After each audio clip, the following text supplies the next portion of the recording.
Love him or hate him, Donald Trump is a man who can't be ignored. Earlier, I asked him how President Obama, with a bad economy, high gas prices, a weak housing market, could be so far ahead of Romney.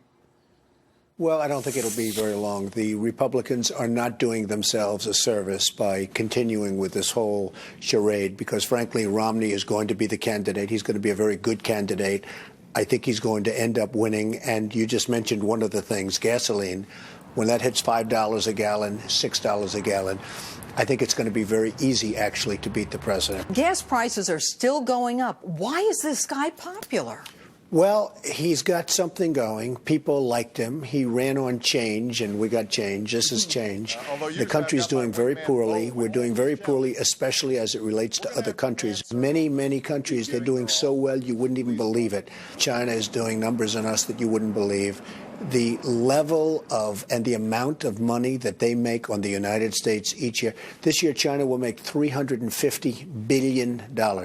We have nobody to protect us, and it's very sad. And you've long talked about this. Well, I've long talked about it, but the potential we have is enormous if we had the proper leadership. Assuming, and it appears that Romney will be the nominee, who should he pick as a vice presidential candidate? Well, you have a lot of good ones. And Bob McDonnell is great. Chris Christie is great. I think Senator Rubio would be excellent. You really have a lot of very good candidates. When you talk about those people who might run for vice president, do you ever regret not continuing your run for president? Well, the polls were showing really good, as you know, but I had a lot of decisions to make. Do I give up this monster show? Do I give up everything I'm doing? You know, it's sort of interesting. If you're a politician, Rick Santorum, what is he giving up? Nothing. He runs. He doesn't run. Nobody cares. He runs.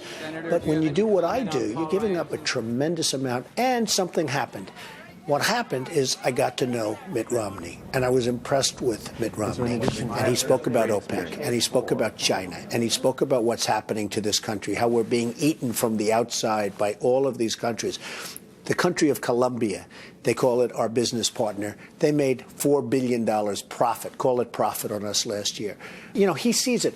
So I started watching him and seeing him, and I liked what I saw. I think he'll go down as a great candidate, and I actually think he'll go down as a great president. All right, let's talk about something you said this week that I thought was fascinating. And you said that you believed that President Obama might start a war with Iran because that puts us in a position of, you know, joining together as a country and following the president, and that he would do it right before the election.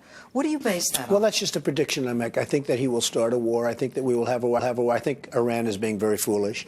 If you look at what's happened to Gaddafi, they overplayed. He overplayed his hand. If you look at what happened in Iraq, I mean, you talk about overplaying a hand. All he had to do is say, come in and check, we don't have anything. But, of course, that would have caused a problem perhaps with Iran, and maybe that's why he didn't say it. But I think Iran is overplaying their hand. And if they're smart, they'll do something, because I have said that, in my opinion, Obama will start a war. That will even with his base. I mean, we're in the longest war in American history in Afghanistan. But for about 3 weeks, he'll be very popular.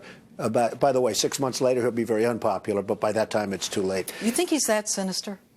Well, I think that he would do it. I do believe he will do it, whether he does it under the guise of Israel or not. But I do believe he would do it. And I've been making that prediction. Let's see what happens. Many of my predictions, as you know better than anybody, have come true. Now, having said that, let's talk about his approach, even in this country, as it relates to the United States Supreme Court, referring to them as an unelected group of people.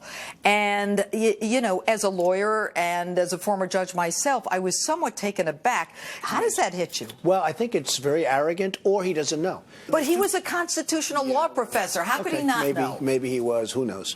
Who knows what he was? Do you know? I don't. Do you know? Does anybody really know?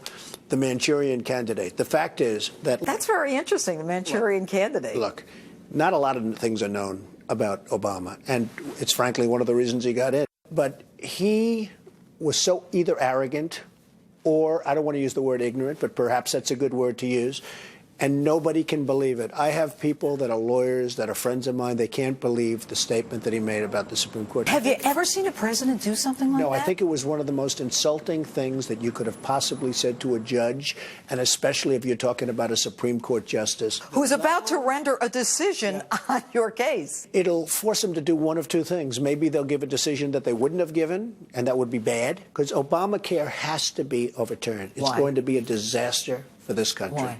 Number one, it's bad health care. Very important, because I'm a believer in health care. I think it's great. I think you've got to give it's so important. So I'm a believer. Number two, it'll bankrupt the country. This country cannot afford it.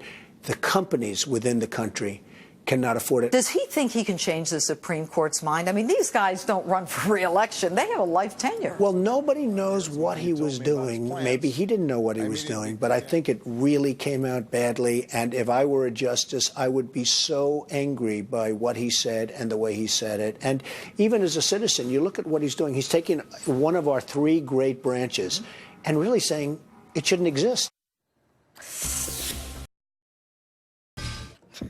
That's a clip from tomorrow night's Celebrity Apprentice. Donald Trump made a controversial decision to allow a transgendered woman born as a man to compete in the Miss Universe beauty pageant. Miss Universe. I have known you for many years. I consider you to be a connoisseur of women. You made the decision that someone who was born a male should be allowed to compete for the most beautiful, the hottest woman in the universe. What did you base that decision on? Well, it's become a very hot subject. It's being talked about all over the world right now, that whole thing. This is a young woman who, according to the laws of Canada and according to the laws of the United States, is allowed to enter the pageant system.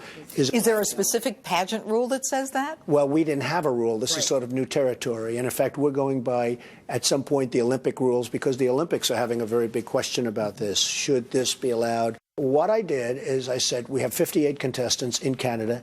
I said, let her run, and maybe she'll win. And if she wins, she'll go to Miss Universe. And I think I made the right decision. I feel fine with the decision. Tim Tebow, you know, the new jet, he's now talking about moving to one of your places in New Jersey that I understand Mark Sanchez lives as well. And Mark Sanchez is a great guy, and so is Tim Tebow. I have many of the Yankees and the Mets and the Giants and Jets and the Knicks. I have many of the athletes living in things I own and things I have and clubs and buildings. And we love to have the athletes. And the people that are in the building love to have them. Of course they do, but does Sanchez know that Tebow's looking? Does Tebow know that Sanchez is living there? Well, they do. Is it going to be like the Hatfield and the McCoys? Well, I actually spoke to both of them. You did? I mean, it's a little bit early in the process, right? But they really like each other. So we'll see what happens. You're in the 5th season of Celebrity Apprentice. She was a to me, Lisa. How can you defend her if you weren't here? I'm telling you what she did to me. Anybody I'm telling you what she did to me, Lisa. Out is not appropriate. Lisa, when you with me and disrespect me, it's on. As you look back, is there any celebrity that you wanted to have on that you haven't had on yet? Yeah, there are a few that I would like to have. I want to have Pete Rose on, and I like Pete Rose. And he's a very competitive guy, and he said, I just can't stand being fired. I don't want to be fired. I said, maybe you won't be fired. He said, I just can't stand the concept of being fired. He couldn't stand, but I'd love to have Pete Rose on. That was one of the people, because, you know, Jeanine, for every person we have on, we have three, literally three, that we can't take. Who is the person that you most enjoyed firing? For the most part, I don't like firing people. I really don't. But who did you enjoy firing the most? Well, I can't say because it's so nasty, but there were a few that I really enjoyed. Well, one of the people, like they would think, was Omarosa. Yeah. The famous Omarosa. And I loved Omarosa. I thought Omarosa was great. You loved her spunk. She had spunk and she had something. But Omarosa was great. They said, oh, you must have loved. I didn't love firing her. No, I don't like firing too many. But on occasion, you don't like somebody and it's okay. It's always good to see you, Thank Donald. you very Thanks much, for being Jeanine. with You us. take care of yourself. You too. Take care.